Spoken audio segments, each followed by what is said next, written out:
Hello and welcome to the Madecast, the official podcast of the Museum of Art and Digital Entertainment, a series of lectures on video game history as part of the Made's ongoing effort to preserve history through teaching and displaying playable exhibits of rare games and consoles.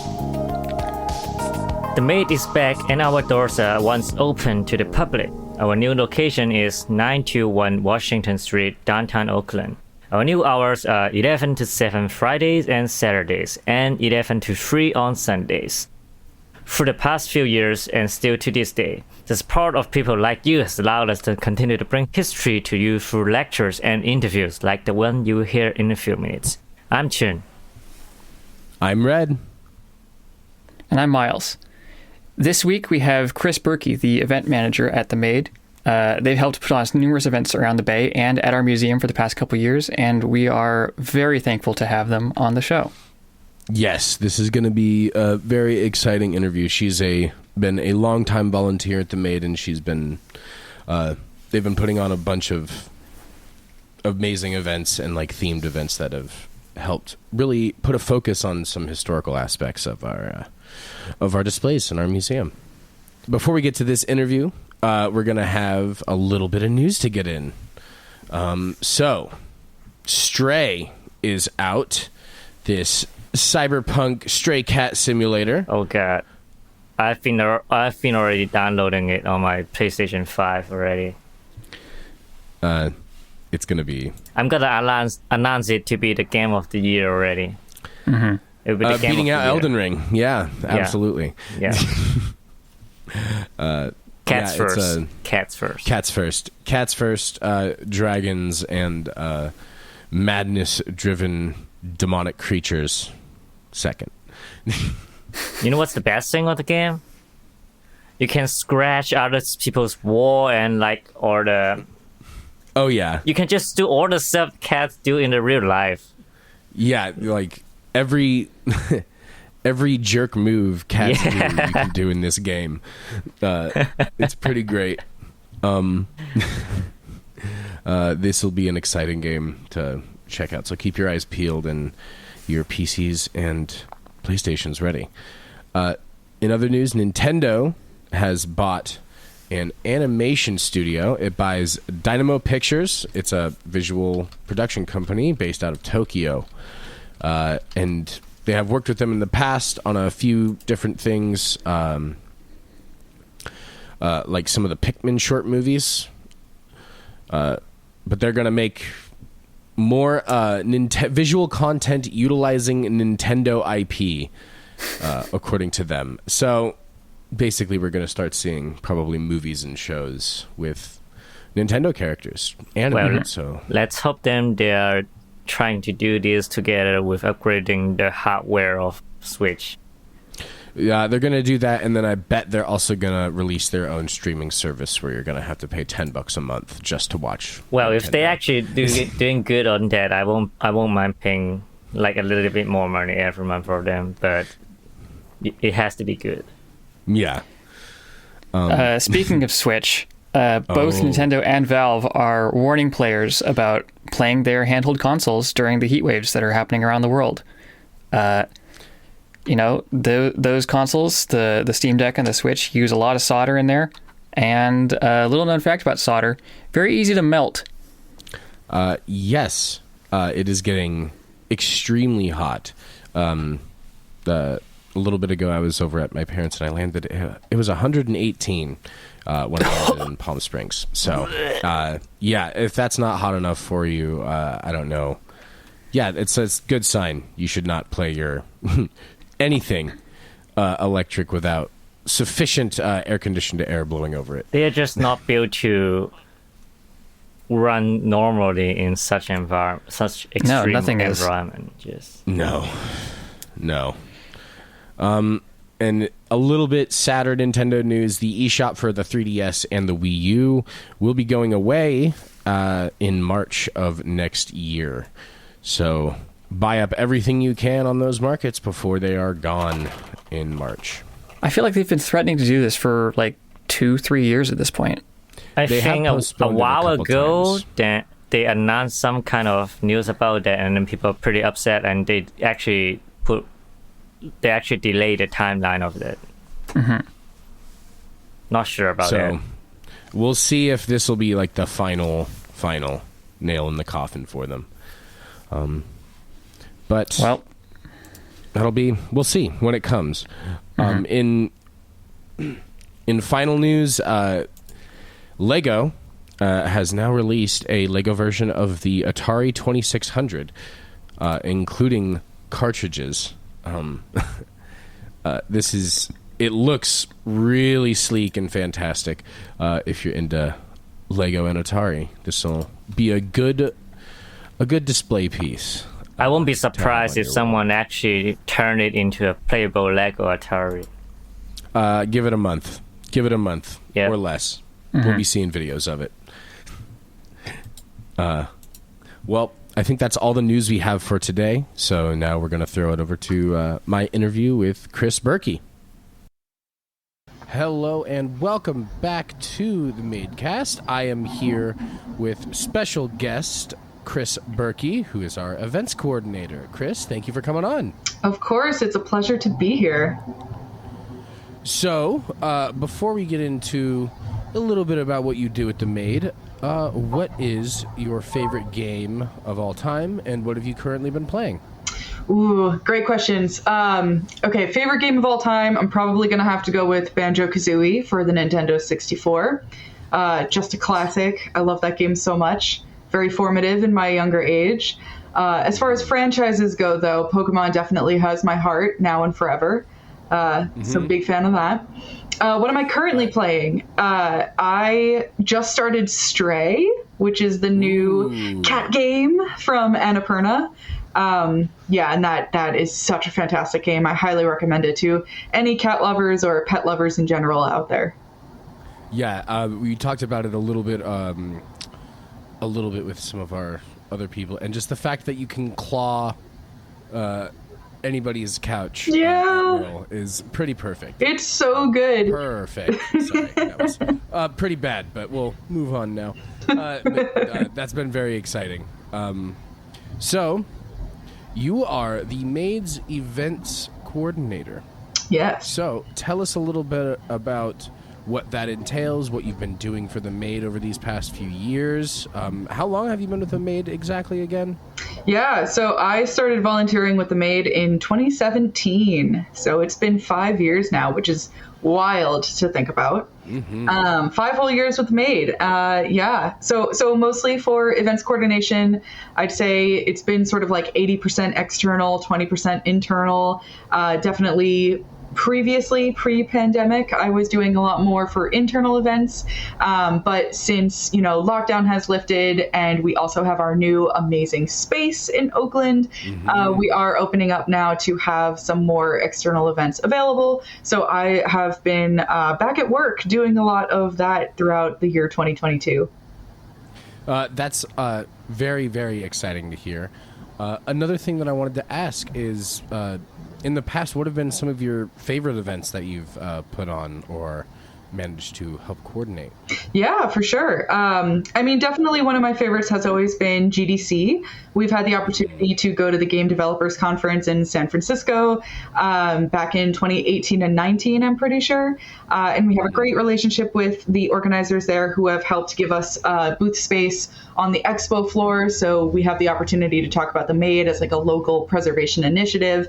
And of course, the attendants there are all gamer-centric people and professionals in the industry. So we do have a lot of great awareness that comes out of that event.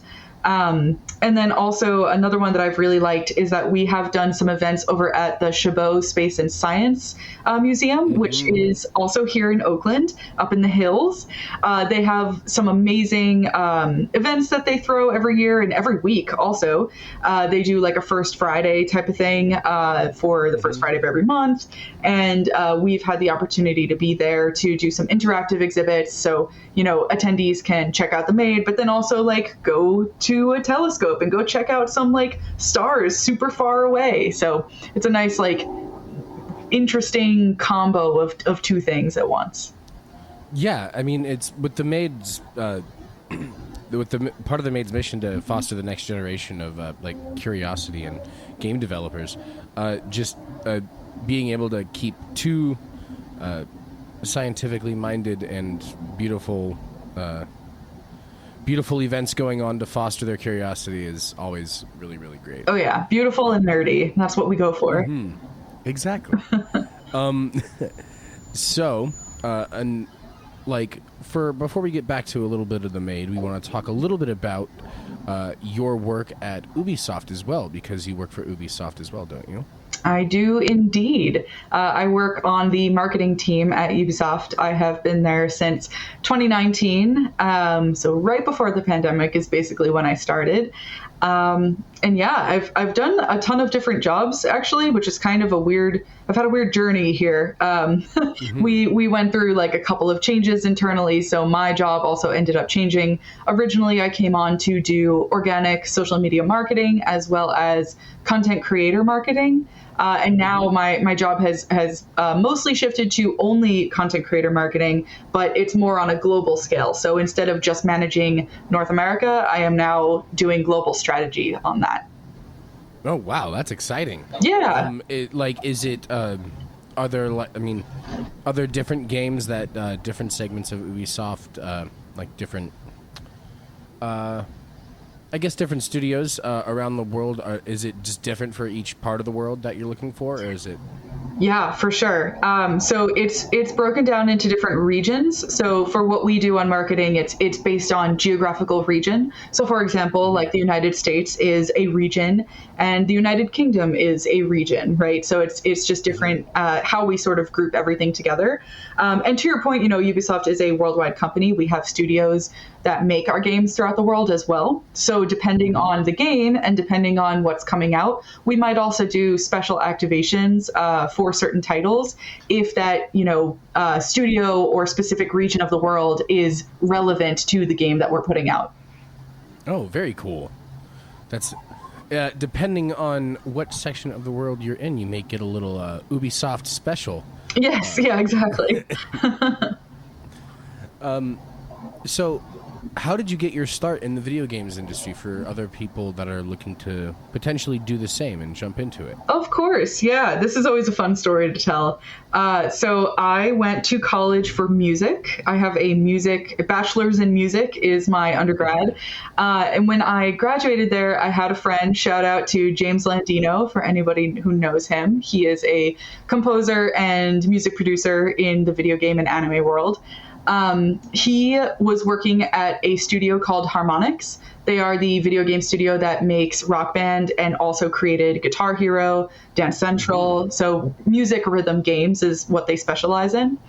And he was working there as a composer, and I was like just finishing up my last semester of college, and he was like, "Hey, we're looking for a QA tester. Do you want to apply?" And I was like, hell yeah. Like, of course I need a job coming out of college, right? Mm-hmm. So I was like, yeah, let's do it. I have no idea what's going on in QA, but sounds good. So I interviewed at Harmonix, and it was really funny because at the same time I was interning with an indie developer. Their name was the Grimm Bros, and they put out a game that got kickstarted, and it was coming out the same year that I was graduating. So it kind of worked out that I was helping to be their like press intern. So I went with them to a couple of conventions like Gamescom in Germany and like PAX West in Seattle. Just to help them market the game. So that was happening while I was doing this interview for the QA position at Harmonix. And when I was interviewing, I was telling them, hey, I'm totally interested. I can start in, let's say, like a month or two, because I have to finish up this internship where I'm, going to different conventions for the other studio. And long story short, they were like, well, we really love your resume and this is definitely an awesome fit. However, we needed somebody for this QA position like yesterday. So we need someone to get on like right now. And we can't wait basically for you to finish up your internship. So yeah, so I got rejected from my first QA position, which is not an uncommon thing to happen here in the industry. But that's totally fine because it worked out because the folks who interviewed me for the QA position, they gave my resume to their biz dev director, and they were like, you need to hire her for community management. And then in a few months after that, I ended up getting an internship at Harmonix when that other previous one had ended. for community management. And then very quickly afterwards, they had flipped me to full-time right after I graduated. So I ended up moving into the harmonics music video game world from my background in music, and moved into that community management position. And then after that, you know, as time went on, eventually just shifted it full on into video games as my profession instead of just the musical element that came with harmonics. Oh, fantastic. Yeah. I mean, I know that's what a couple of a bunch of our other interns, I mean, Miles and Chun and Anthony are all trying to do the same thing, and I'm also trying to do a little bit of the same, a little bit on the VO side of things, which is for sure currently in the works. Mm-hmm. But so, with how do you feel about the Maid's new space and what that can bring for the future of what the Maid has to offer in the future? Yeah. Oh my God. I am so excited for the new space. It's beautiful. It's clean. It shows off the games and shows off our collection in such a way that we have never really seen it before. It's a welcoming space. It is perfectly placed in Oakland. It's accessible to public transportation. It's right there, like right off of 12th and the BART station there. There's so many good things going for the Maid right now. It's incredible. So I strongly recommend and encourage those who have not yet visited, of course, to come and join us there. But I think in particular the layout of the new space is something that I'm really excited about, and something that we're gonna turn into this really awesome, engaging, interactive type of museum versus the more come in and play everything all day as we've had before. Yeah, it's been an exciting journey to see the evolution of how the different spaces that we have had change over time. I definitely think the openness of this one, as we can actually see everything that we have to offer, kind of as you walk right in the door. Yep, exactly. So it's very exciting to see what we have, just to showcase everything that we have, because the collection is a remarkable step back in time. You can step through any age of video games and find something that was groundbreaking and innovative at the time. Yep. And most of them you can play and actually get your hands on to see what happened in the past and what led to the games that we know today as well. Mm-hmm. Is there any particular exhibit that we have had that was your favorite that you spent the most time with?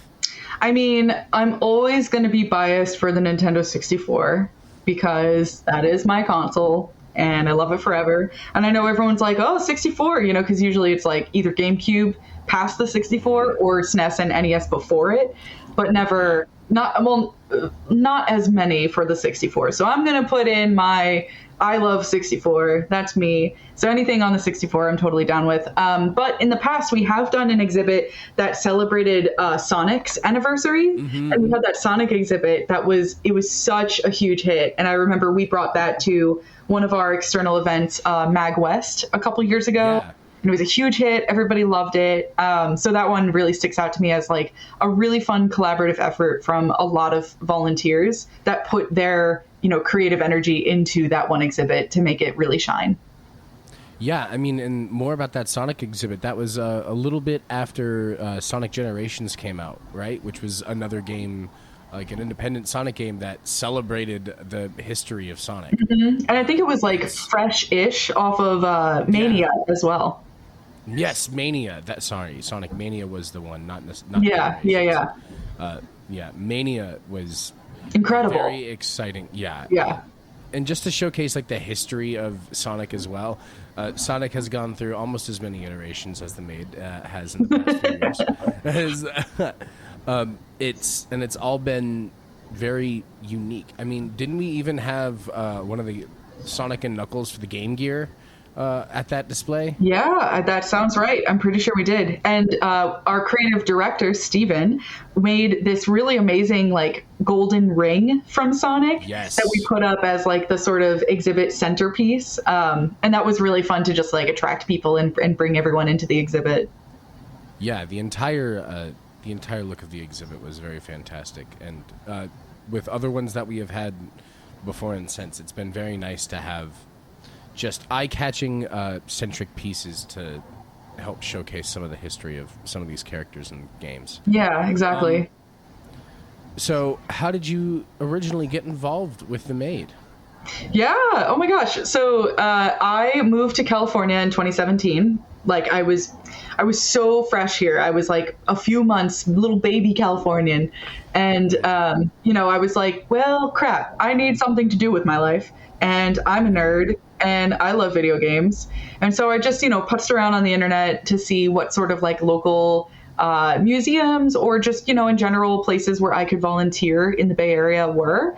The Maid definitely came up, and honestly, I don't know if you remember it, but right off of the highway we used to have that huge video game sign. It was like video game museum. Yes. Right off the side of the highway. And that actually worked, to be honest. Like a lot of people can see that from the highway. So I remember that, and I was like, oh, this is interesting. So I looked it up online, and then, it said we have volunteer meetings every week. And I came to my first volunteer meeting, and it was like super chill, as with all volunteer meetings, And yeah, honestly, since then, I was just like, how can I get involved? What can I do? I wanted to do something that I am familiar with, which is running events and handling like staffing at events and staffing schedules and that kind of thing, very producer kind of work, but something that I didn't explicitly do in my professional career. So it was kind of a nice outlet to be able to flex that skill that I have, but also not feel like I was doing a second job at the same time. Mm-hmm. Yeah, it's definitely a place of passion, and when you walk into the doors, it's like the welcoming nature of the museum is very very enticing and very nice to be around. We don't shy away from really anybody who's interested and has a passion for games. They're welcome to come on in and check out the meetings as well. Yeah, exactly. As long as you have basic moral decency, you're good with us. Yes, exactly. That is a good baseline to have. Yes. There's been we can talk about that all day. But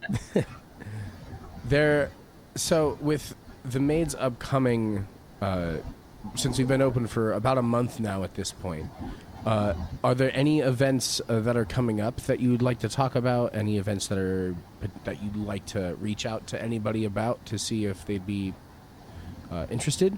Yeah, of course. So again, like I'm mostly working on external events. So I'm happy to talk about some places that the Maid upcoming is going to be present at. So we have a couple ones that are in the works for the summer that are really exciting. The first one is, again, we are going to be at MAG West. So for those who don't know what that is, MAG stands for Music and Games, and it's the Music and Games Festival of the West Coast. There is a main MAG Fest that happens every year as well, but we're sort of the Western version. So that takes place in San Jose mid-August. I believe the dates are August 19 to 21, whatever that weekend is there. So the Maid will be there. We'll be showing off some, great games, of course. Please come by. If you're already planning to attend, please say hi at the booth and let us know, how you found us. And if you're interested in volunteering, of course, always open for the call for volunteers. So MagWest is sort of the next big one. Right on the heels of that, we are going to the California Academy of Sciences in San Francisco in Golden Gate Park. And they have a special nightlife, adult-only night event, which is really fun. Ooh, yes. Yeah. Fun. So every Thursday, they close down the museum only for adults. It's like a special event type of thing. And so the one coming up in August, it is August 25th. So the last Thursday in August is going to be a video game themed night. So the Maid will be there, as well as a bunch of other community organizations throughout the Bay Area that are video game themed. So it won't be just us. You'll get a really nice smattering of like what the Bay Area has to offer for video game organizations, which is really cool. Yeah, that's going to be a really exciting event. I'm super excited for it. I mean, for anyone who has been there, you already know how amazing the Cal Science area is and the museum itself. But if you haven't, like, this is the perfect opportunity to go. So it's a great way to support both museums. Cal Science is also a nonprofit, I learned, and they do some incredible work on the, conservation and preservation side of life, as well as, when we handle preservation of video games, it's not the same, but similar kind of thing. So it's a really nice collaboration that we have with them. Well, that's very exciting. Well, I think that's just about all the time we have for the interview today. But Criss, thank you very much for coming on again. And I'm sure that we will have you on again in the future to talk about more exciting events that the Maid will certainly be attending and potentially hosting. Yeah, anytime. And, if folks ever have any questions about how to get involved in the Maid, I'm sure you've said it many times on this podcast. So, any volunteer opportunities, we welcome people who are interested in volunteering at external events as well. So if you really want to get that experience of, talking to people, helping people learn more about the museum, and also just those interpersonal skills, the Maid really does offer that as some really unique opportunities. And we have some really great relationships with people in the Bay Area and official organizations as well. So all around, it's some good stuff, and I'm always gonna be a promoter for it. I agree. I will also be a stalwart champion of the Maid for as long as it's around. Thank you very much for coming on, Criss. Of course. See you again soon. It's a pleasure. And we're back. Alrighty. Thank you very much again, Criss, for coming on and giving your time and everything that you've done for the Maid thus far. We're excited to see a lot of the new stuff you can dole up in the future. Thanks again. I'm definitely looking forward to some upcoming events. Yes, it's going to be really exciting to see what we are able to do in the future now that we have our physical space open again. Yeah. So, now that we are back after a little bit of a break due to some unforeseen circumstances, basically I had COVID. I had COVID, and then there was other life things going on for all of us. But now we're back. But now we are back and once again bringing some stuff. But have you guys been playing anything since you've been away? Wow, I got a PS5 in original price. Is that not enough? Then Nice. That's definitely pretty good. I won, and I'm broke. But at least you have it, and now you can play some games on it. Yes.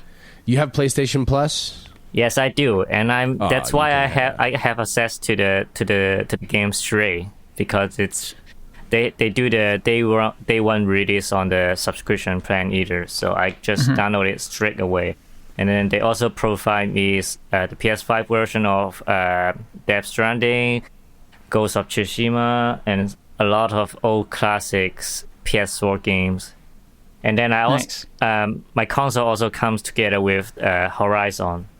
Ooh, the Forbidden West. I bet that looks incredible. And then right on the left side of my PS5 is my Switch, which also still have, of course, Monster Hunter Rise Sunbreak. And then coming in a week or a little bit more than a week, then Xenoblade 3 is coming. And then I think in September, Splatoon 3 is coming. I have too many games to play, but too little time. Exactly. Oh man. Yeah, there's so many good games. Yeah. There's been a lot of amazing things coming out. I'm really excited. I need more hours in a day, like more than 48 hours in a day.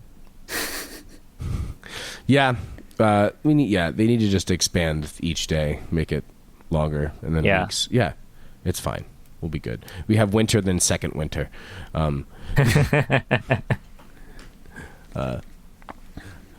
I've been really hacking away at Hyper Light Drifter. Great game.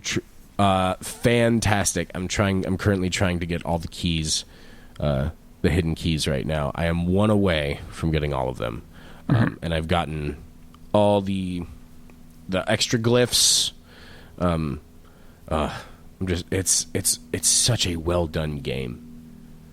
It's such a well done game. And the secrets on it are perfectly well designed, this it's a masterpiece. I've also recently been getting into a little bit of Rust, playing with a few other friends. It's interesting. I'm enjoying it so far. I have like maybe 2-3 hours into it, but they gave me like a really quick crash course. But that's been really fun as well. I heard people are doing crazy stuff in Rust. Like some people, they will be so obsessed with the game that they will have the shift schedule that they make sure 24 hours there are people watching off their base. Yeah, so literally, I have some friends that do that same thing. Jesus Christ, it's like working, well, they but have without friends getting that play paid. around the world. They have friends that are playing like in Europe, friends in Australia, friends in Japan, like a variety of different places like across the world. So they kind of have like the perfect shifts for like when like you don't need to focus on it because just people's sleep schedules just naturally are different across the globe. So it makes the shifts a little bit easier and just kind of natural, but I still thought that was pretty nuts. Mm-hmm. Well, I would do it if I got paid for it. Mm-hmm. Like virtual security guard. Yeah, exactly. Oh my God. Digital security guard. I wonder what the hours are on that, depending on your certification rate. What have you been playing, Miles? I have been playing Raft. Ooh. My friends and I picked it up about 2-ish weeks ago. Nice. Play like 2-3 hours a week. It's good. The only problem I have with it is that the starting like 2 hours, basically where you're still like setting up all the systems you need in order to play the game. The first few hours are really rough. Like I at least almost quit because like just the starting thing, you're constantly dehydrated. You're constantly like starving. You can't go out and collect things because your hook is broken, and you don't have enough materials to repair it because you can't hook things with your hook because it's broken. Well, sounds and like if you real go out life. and try and catch things, then the shark will eat you, and the shark can just one-shot you. So it's like you have to, there's this very rough initial phase of everything kills you. You're not making any progress. You lose all your progress whenever you die. Oof. When you get past that point, it's a lot of fun. Okay. Alrighty. I've always been I've never picked it up. I've played a couple, I played like an hour of it, but again, I dropped off because it was very slow going. Yeah.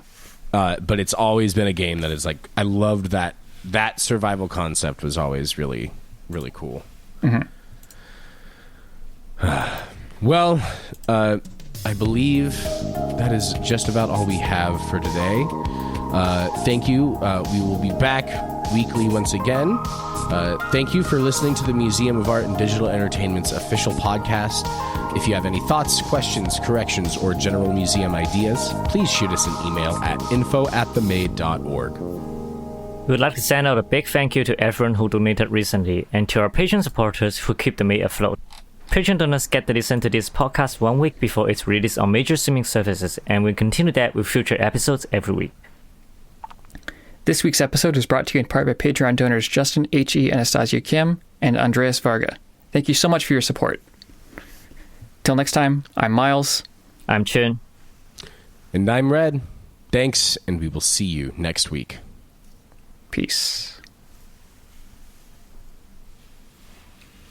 Later, gamer.